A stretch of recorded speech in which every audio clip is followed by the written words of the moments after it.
In this tutorial, I'm going to show you how to use a cloner with two metaball objects to generate a bunch of interesting procedural blob type patterns. It's very simple to make and very fun to use, so let's jump right into it. Go ahead and start a new scene and add a sphere to your scene.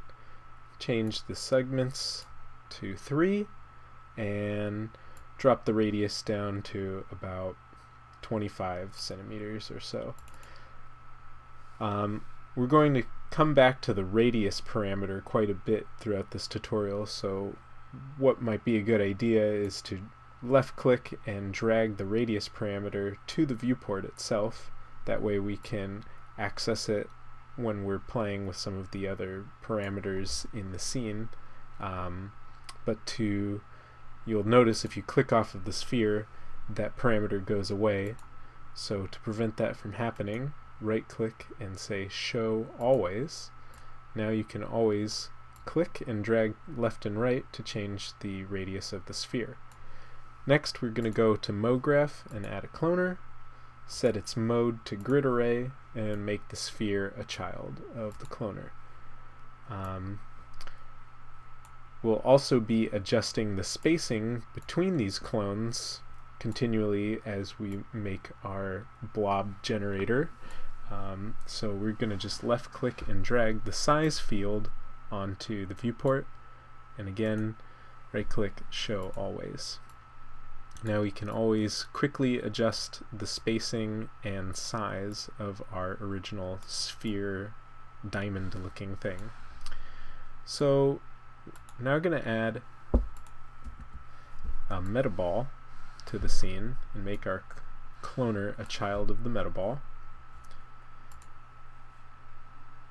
Click on the metaball and add the hull value and editor subdivision parameters to the viewport. And once again, right click, show always, show always.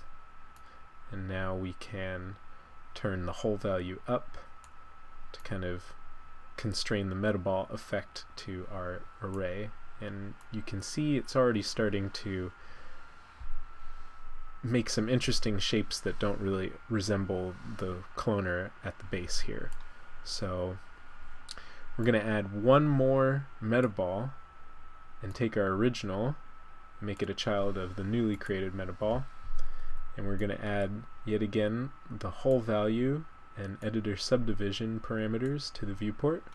Right click show always, right click show always, turn up the hull value till we start to see more definition in the base shape, and adjust the subdivision to taste. Be careful not to go too low on the subdivision values, or else your computer might start running slow. And as you can see, we're starting to get some very interesting looking shapes. So we can play with the spacing of our cloner, adjust the sphere radius, and we can see that it's starting to behave in these very strange and interesting ways. This is cool, but there might be too many jagged edges for your taste, so to smooth out the whole form, we can add a subdivision surface and take our top metaball and make it a child of the subdivision surface. And if we want to turn on and off this smoothing quickly, we just simply go to the subdivision surface, go to the basic tag, and drag the enabled parameter to the viewport. Right click show always, and now we can click on and off the enabled to show the smoothing effect.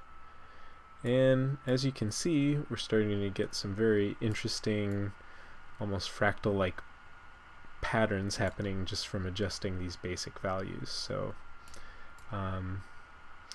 that's basically it.